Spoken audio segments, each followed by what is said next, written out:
Ya, estimados, nos sentamos, por favor.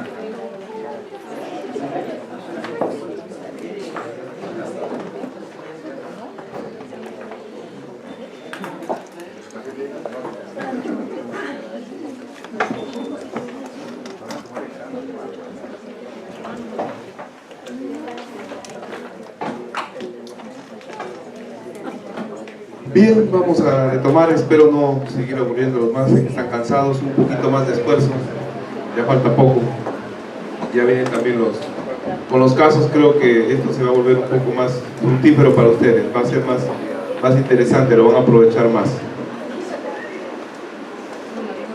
Nos queda solamente de los 3 temas que habíamos planteado, nos queda solamente el tema de la identidad, para luego pasar a las acciones, a las demandas que se pueden hacer de filiación, de impugnación de paternidad y ver la casuística también. Una consulta, lo que son las casaciones que les hice llegar a los organizadores, han tenido acceso también ustedes, ¿no? Ya. Igual no se preocupen, no se necesita un análisis previo, va a bastar con las diapositivas que tenemos acá, como un resumen de los hechos. Además son varias casaciones que no hay tiempo realmente de leerlas todas. En materia de filiación, impugnación de paternidad, ustedes van a encontrar bastante información, pero las decisiones no siempre son uniformes, ya se van a dar cuenta de ello. Bien, vamos a hablar ahora de la identidad. Ahora sí, la siguiente diapositiva. Comencemos revisando la idea de la identidad desde nuestro sistema interamericano de derechos humanos. Vamos a comenzar por nuestra legislación internacional para aterrizar en nuestra legislación nacional. Comencemos por la Convención Americana de los Derechos Humanos y van a ver, ustedes revisan, el concepto de identidad no se encuentra, al menos expresamente no está contemplada en la Convención de los Derechos Humanos. Pero el Comité Jurídico Interamericano, en alguna opinión, en algunas de las tantas opiniones sobre la materia, ya ha dicho que sí está considerado, no de manera expresa, pero sí de manera implícita, tal como ocurre con la generalidad de los derechos fundamentales. Si ustedes observan, por ejemplo, nuestra Constitución, tenemos, ¿en qué artículo está la lista, el listado de los derechos fundamentales? En el artículo 2, ¿no? En el artículo 2. Pero ¿esos derechos son los únicos? Hay más. ¿Y esos adicionales dónde están? ¿O cómo los podemos extraer? Esos adicionales las podemos extraer de conformidad con el artículo 3 de la misma Constitución, que se llama cláusula abierta, la conocen los doctrinarios, ¿no? Porque en ella se establece que el listado o la enumeración de los derechos fundamentales en el artículo 2 no es taxativa, sino que pueden encontrarse otros derechos fundamentales e incluso algunos derechos fundamentales que nacen de los ya contemplados, pero que intrínsecamente se los puede deducir. Y la idea general es que todas tengan o tienen fundamento en la dignidad. Es lo mismo que ocurre con la Convención. En la Convención tampoco está expresamente contemplada el derecho a la identidad, pero sí lo dice de manera indirecta, y así lo entiende el Comité Jurídico Interamericano, que dice que entendió que es consustancial a los atributos y a la dignidad humana. Consecuentemente es un derecho humano fundamental erga omnes. ¿Qué significa erga omnes? Para todos, ¿no? Erga omnes es para todos, es decir, que es de obligatorio cumplimiento para todos los estados y para todas las personas naturales, es más, las personas jurídicas también.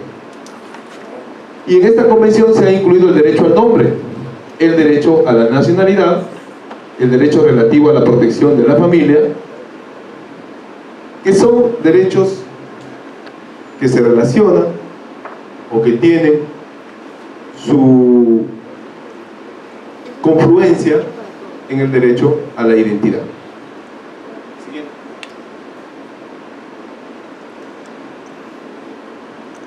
Como ya lo decimos, la Corte Interamericana ha dicho que, si bien es cierto, esto que hemos leído hace un momento es algo pequeño, es decir, es un resumen, pero se ha desarrollado en múltiple jurisprudencia, sobre todo cuando se han visto los casos que se han internacionalizado en la Corte Interamericana de Derechos Humanos relacionados precisamente con el derecho a la afiliación y derecho a la identidad.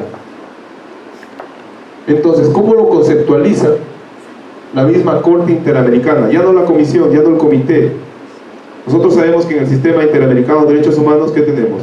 Tenemos los documentos normativos, ¿no?, que son la Convención, los tratados, los protocolos, y tenemos también dentro del sistema los órganos de ejecución y consultivos. Tenemos la Corte Interamericana y el Comité Interamericano. El anterior análisis era una opinión consultiva del Comité Interamericano de Derechos Humanos. Esta es un caso en el cual la Corte Interamericana, ya en un caso concreto, el caso Hellman versus Uruguay, establece que la identidad puede ser conceptualizada en general como el conjunto de atributos y características que permiten la individualización de la persona en sociedad.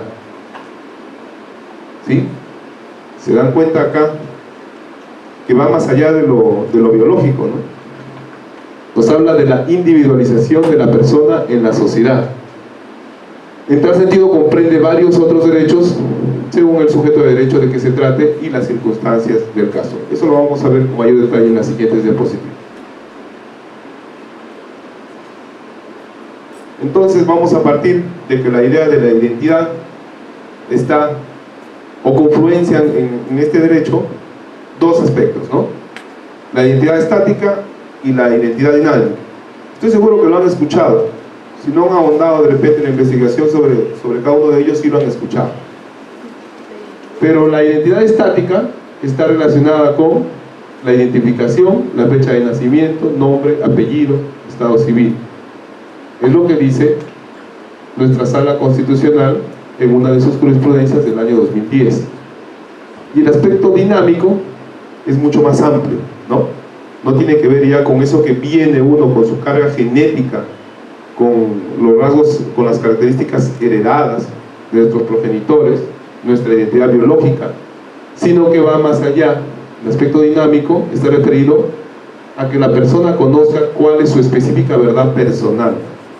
Y esto tiene que ver mucho con el aspecto biológico y psicológico. Hay bastante debate sobre la identidad sexual, por ejemplo. La construcción de la identidad es social, no es solamente biológica. No debemos solamente centrarnos en el aspecto biológico, a pesar de que ahora las pruebas de ADN son casi digo infalibles porque son un 99.9999%, pero no es la única verdad que tiene que ser analizada en un caso concreto.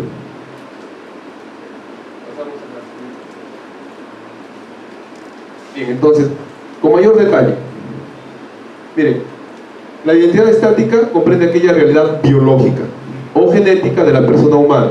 Hablamos entonces de la verdad biológica, que se inicia con la vida misma y no varía, ¿sí? Y algunos autores consideran, por ejemplo, el nombre, el nacimiento o el sexo,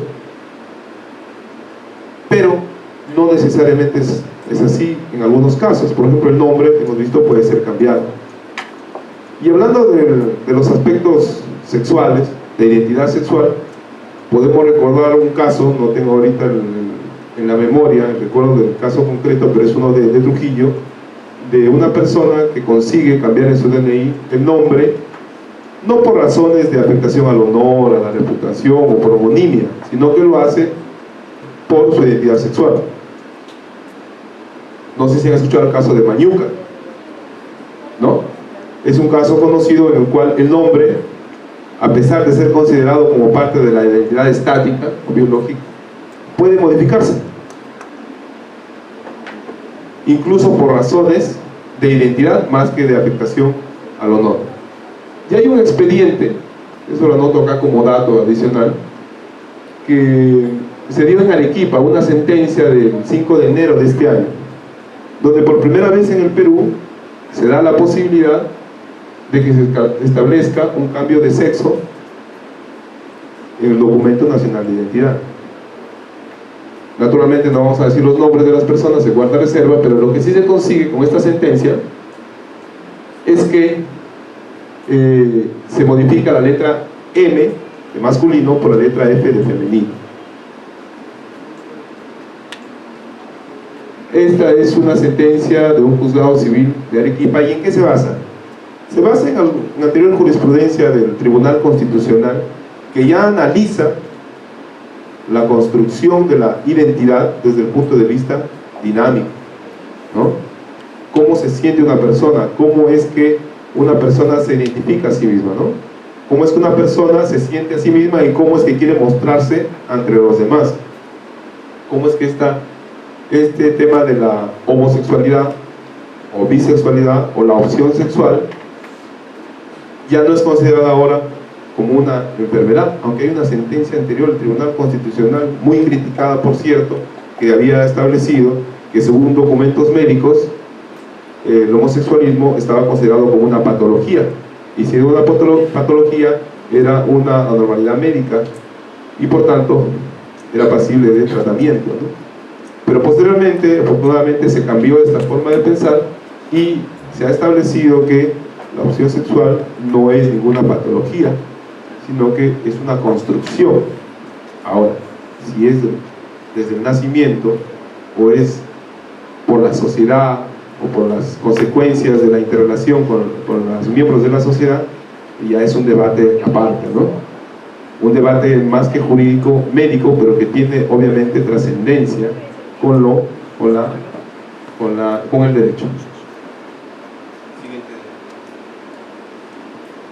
En cambio, como ya decíamos, la identidad dinámica es la que complementa, ¿sí? Y esta palabrita es, creo, trascendental, que debemos siempre recordarla. No es una oposición, no es un elemento o un aspecto aislado de la identidad, es un complemento de la identidad. Siempre se busca que en la medida de lo posible, tanto identidad biológica o estática como identidad dinámica coincidan en la medida de lo posible. Y allí también recordamos la frase que hacía la Convención de los Niños, ¿no? de los derechos del niño. En la medida de lo posible conocer a los padres. Entonces decíamos que la identidad dinámica complementa a la faceta estática y es la que va variando con el paso del tiempo, como los caracteres físicos, envejecer, los atributos de identificación de la persona, de índole político, religioso, psicológico, etc. Todos ellos que forman nuestra personalidad, algo que nos individualiza de los demás. Tienen ahí también la fuente del autor. Todo lo que estamos diciendo aquí, que no es de quienes hablan, obviamente las diapositivas se han mencionado, ¿no? Para evitar problemas con los derechos de autor. Otro autor nos dice también que la identidad estática y dinámica es una doble vertiente del derecho a la identidad. La identidad estática responde a la concepción restrictiva de identificación y se construye como regla sobre los datos físicos de una persona. Y cuando hablamos de físico no solamente hablamos de nuestra apariencia física, sino también de nuestros caracteres genéticos que obviamente heredamos de nuestros progenitores. En cambio, la identidad dinámica involucra las relaciones sociales que la persona va generando a lo largo de su vida, comprendiendo su historia personal, su biografía existencial, su estructura social y cultural, ¿no? Grado de instrucción, etc. En la Convención, ¿cómo está esto contemplado? En la Convención sobre los Derechos del Niño. Como ya les dije hace un momento, el Perú forma parte desde el año 1990. En todas las medidas concernientes a los niños que toman las instituciones públicas, se debe conservar o se debe tomar en consideración el interés superior del niño, ¿sí? Nuevamente hemos creído conveniente repetir esta diapositiva. Si ustedes van a ver, la diapositiva también es la misma que pusimos en el tema de la afiliación, pero porque en este caso lo estamos relacionando directamente con el derecho a la identidad. Siguiente diapositiva.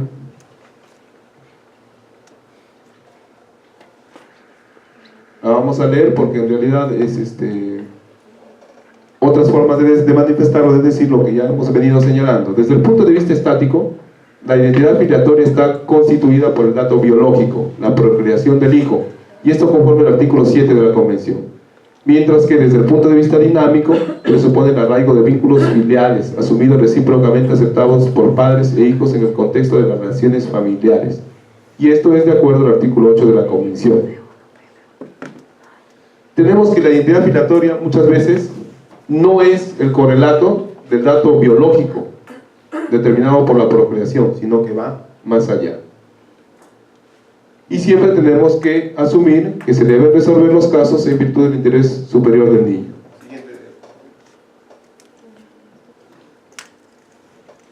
Bueno, el Tribunal Constitucional recoge también la doctrina, recoge la jurisprudencia internacional. Bueno, leer esta diapositiva sería en vano, pero ustedes la van a contar como material para que tengan un acervo de todo lo que se ha establecido en el tema de la identidad.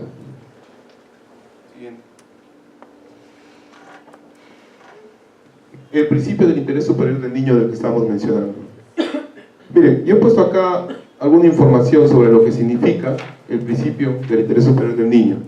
Y estoy seguro que ustedes en libro que abran sobre derecho de familia, cualquiera sea, lo van a encontrar. O sea, información hay bastante. La mencionamos en jurisprudencia, se menciona en doctrina, pero no sé si ustedes se han percatado, pero en la práctica muchas veces ocurre que no se aplica correctamente este principio del interés superior del niño. Por ejemplo, en algunas sentencias de tenencia se puede decir, analizar la controversia del caso concreto y finalmente decir, por el principio del interés superior del niño es más conveniente que el niño vaya con su mamá. Pero también podría decir que es más conveniente que vaya con su papá, ¿no? Y se ha convertido en una frase cliché, a pesar de que tenemos tanta información. Es una frase cliché, donde uno dice, por el principio del interés superior del niño, resolvemos esto. Pero esto tiene que ser motivado. ¿Por qué es más beneficioso? No basta con decir, no basta con mencionar. Como ya les dije, es una frase que muchas veces es una frase cliché y que nos exonera a todos de una mayor motivación, de una mayor argumentación, y esto no debe ser así.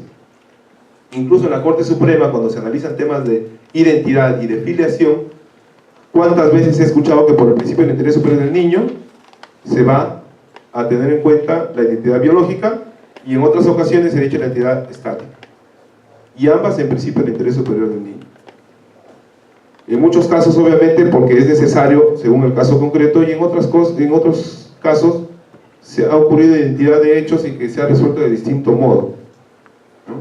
Entonces, tenemos que comenzar a repensar este principio y no asumirlo como que ya es una fundamentación válida y suficiente.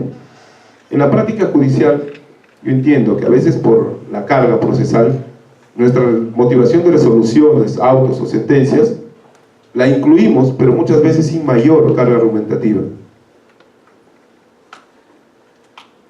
Existe incluso una ley de desarrollo interna, pero siempre sigue siendo, no sé si ahí me he puesto el número, no, hay una 30.000, no recuerdo exactamente el número, pero es reciente, de este año me parece incluso, que se establecen unos parámetros para poder aplicar, pero si ustedes la revisan, no es más que una relación de buenas intenciones, lo que yo siempre conozco como una desiderata, ¿no? La desiderata es eso, un catálogo, un decálogo o catálogo de buenas intenciones.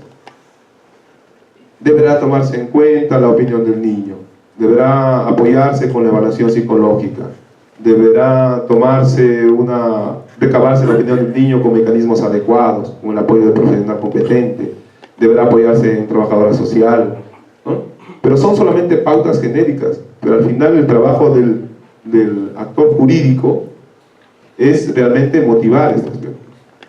Porque, como ya dije al principio, vamos a encontrar mucha información, pero no nos quedemos solamente en ese discurso, ¿sí? Siguiente diapositiva.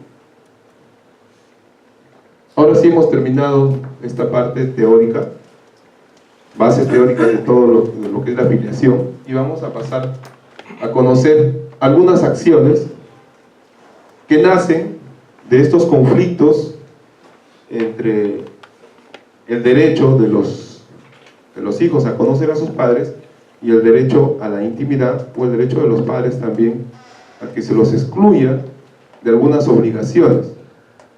Ustedes han visto que en la generalidad de casos el padre, bueno, ocurre casi siempre que es el padre el que se desatiende de sus obligaciones, ¿no? Pero cuando se ve exigido judicialmente o extrajudicialmente a cumplir sobre todo con las obligaciones alimentarias, es cuando reacciona, ¿no? 5 años no lo conoció el niño, o sí supo que estaba con su nombre, pero nunca se atendió, y cuando lo demanda por alimentos a los 5 o 6 años recién reacciona y dice: este no es mi hijo, y recién impugna, ¿no? Habiendo plazos de caducidad para la acción. Bien, retrocedamos todavía. ¿Ya? Ahí son las 5 tipos de acciones que vamos a tratar hoy día, ¿ya? Y luego vamos a ver los casos que se relacionan con este tipo de acciones. La primera, ahora sí pasamos a la siguiente, que no tiene, digamos, mayor controversia y que además en la práctica es muy inusual, pero que también ocurre. Hablamos del hijo, la reclamación del hijo matrimonial. No, esto sí, me estaba confundiendo con la otra de la filiación de la madre. Bueno, el artículo 373 del Código Civil establece que el hijo puede pedir que se declare su filiación. Esta acción es imprescriptible. Naturalmente estamos ante un derecho fundamental a la identidad, ¿no? Y se intentará conjuntamente contra el padre y la madre o contra sus herederos. La siguiente. Esta acción puede pasar incluso a los herederos cuando el hijo ha muerto antes de cumplir los 23 años o cuando devino incapaz a alcanzar esa edad. O también puede ser pasado a los herederos si es que el hijo ya había iniciado el juicio. Él es el titular activo de la relación jurídico-procesal. Siguiente. Bien. Para hacer esta reclamación del hijo de estado de hijo extramatrimonial, nuestro artículo 402 del Código Civil establece hasta 6 razones. Se lo dejo que brevemente le den una miradita y me digan cuál es la más frecuente. Doctor, disculpe, regresando al anterior, ¿tiene que ser mayor de edad o menor de edad? ¿O puede demandar que sea menor de edad? Cualquier persona, menor de edad o mayor de edad. Cualquier persona. Ocurre solamente en los casos, el tema de las condiciones sobre la transmisión a los herederos, o sea, tiene que hacerlo personalmente el hijo, salvo que el hijo fallezca y se traslada a los herederos. Pero en general puede ser cualquier persona, menor o mayor de edad. En la casuística, en los juzgados no encontramos muchos casos de los primeros 5 incisos. Lo que sí encontramos es que alguien reclama la filiación extramatrimonial en el caso del inciso 6. ¿Qué dice el inciso 6? Cuando se acredite el vínculo parental entre el presunto padre y el hijo o hija a través de la prueba de ADN u otras pruebas genéticas o científicas con igual o mayor grado de certeza. El juez desestimará las presunciones de los incisos precedentes cuando se hubiera realizado una prueba genética u otra de validez científica con igual o mayor certeza. Este inciso fue modificado en agosto de este año con el decreto legislativo 1377, que es el que hemos venido hablando, y se ha excluido lo que antes estaba, que era lo dispuesto en el presente inciso no es aplicable respecto del hijo de la mujer casada cuyo marido no hubiera sido negado con la paternidad, ¿no? O sea, lo que habíamos venido hablando, ¿no? La imposibilidad que tenía el verdadero padre de solicitar la filiación cuando el padre no había no había impugnado la paternidad. Como vimos, ya eso ha quedado desfasado a la fecha y ahora ya se permite. Si ustedes ven estos incisos, el más frecuente siempre va a ser el de la prueba de ADN.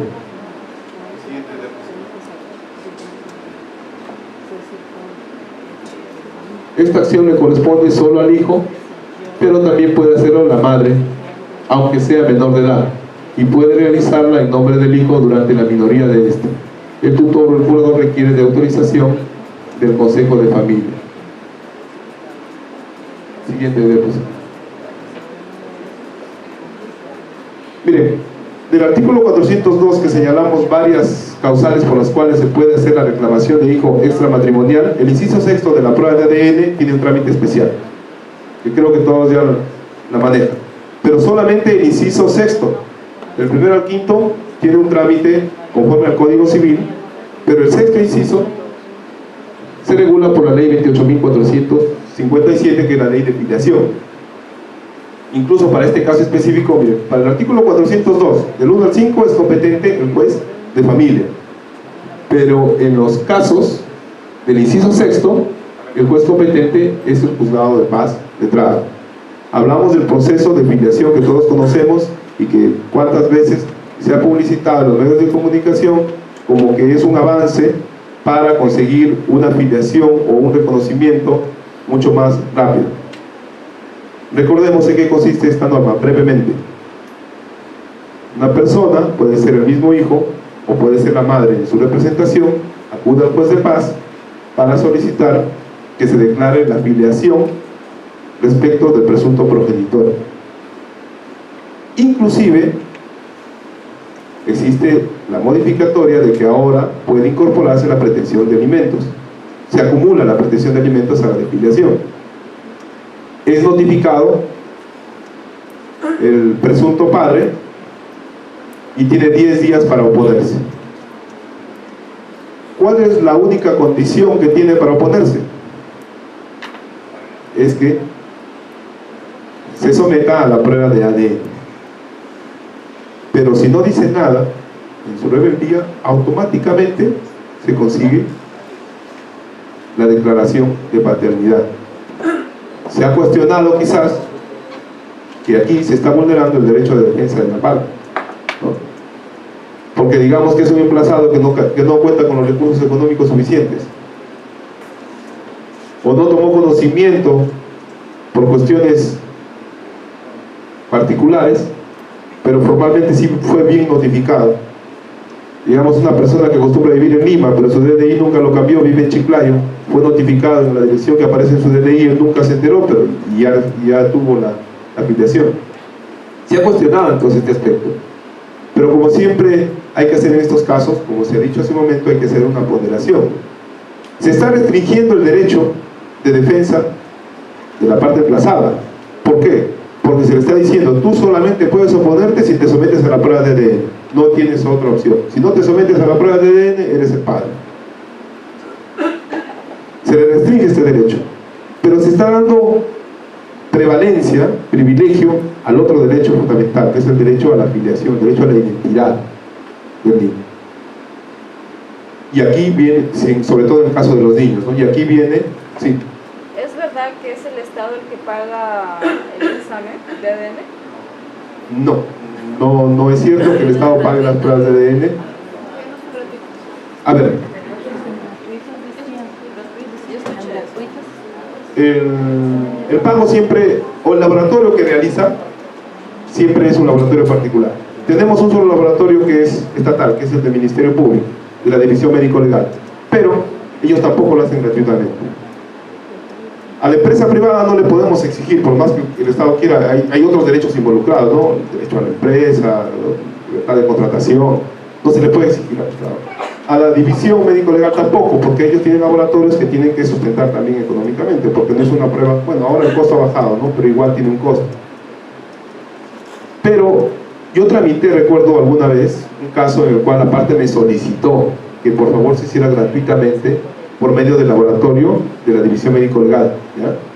Y efectivamente oficiamos a la división médico-legal y ellos nos respondieron que sí existía esa posibilidad, pero que ellos tenían un margen de casos gratuitos y que tenían en cola como 50 casos. Entonces, por más que uno quiera, no va a poder acceder. Tendrá que esperar a que se dé el caso. Entonces, no es viable. No, en la práctica no funciona. Pero no es cierto lo que se publicitó, porque la ley no lo dice, la ley no dice que sea gratuito. Pero sí yo lo he escuchado en medios de comunicación, se publicita de esa manera, ¿no? Se dice, ahora va a ser más rápido, se ha acelerado el trámite, efectivamente sí se ha acelerado el trámite, y además va a ser con costos gratuitos. No, mentira, no es gratuito. Lo gratuito es el proceso. O sea, yo no pago tasas, no pago derechos, pero la prueba sí asume un costo. ¿Y quién la paga? La paga la parte demandante, pero a costo del demandado. O sea, finalmente el que tiene que pagar es el demandado. O sea, pero miren en la práctica cómo funciona. La demandante va a tener que pagar porque el demandado, pongamos que está rebelde, nunca esa persona. Entonces, si nunca esa persona no va a ver cómo la pague él, la tiene que pagar ella, con cargo a que él se la devuelva. Ya, pero eso lo devolverá luego en ejecución de sentencia, habrá quizás un...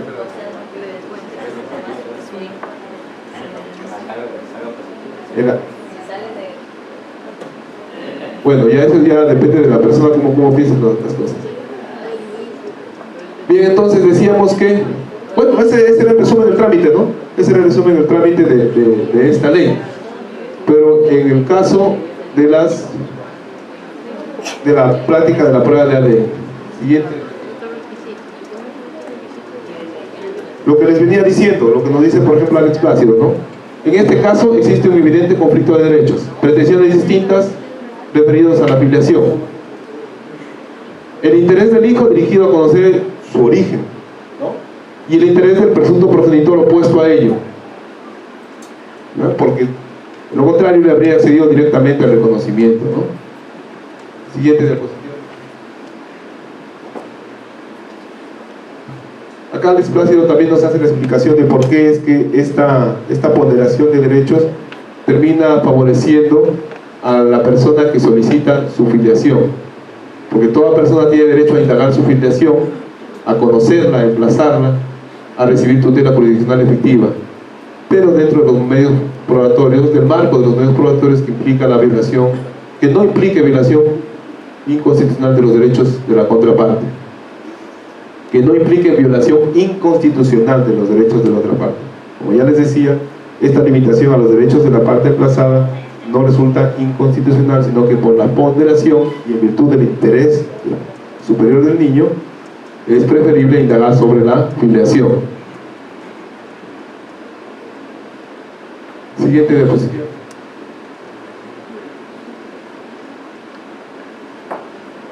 Es lo que veníamos explicando. Hay algunas diapositivas que yo las he considerado porque ahonda más sobre el tema, ¿no? Pero ya lo hablamos. Es otra forma de decir lo mismo que hemos estado diciendo. Ahora tenemos una tercera forma de impugnación. Impugnación de reconocimiento de hijo extramatrimonial. Ahora ya no pedimos la filiación. Ahora lo que pedimos es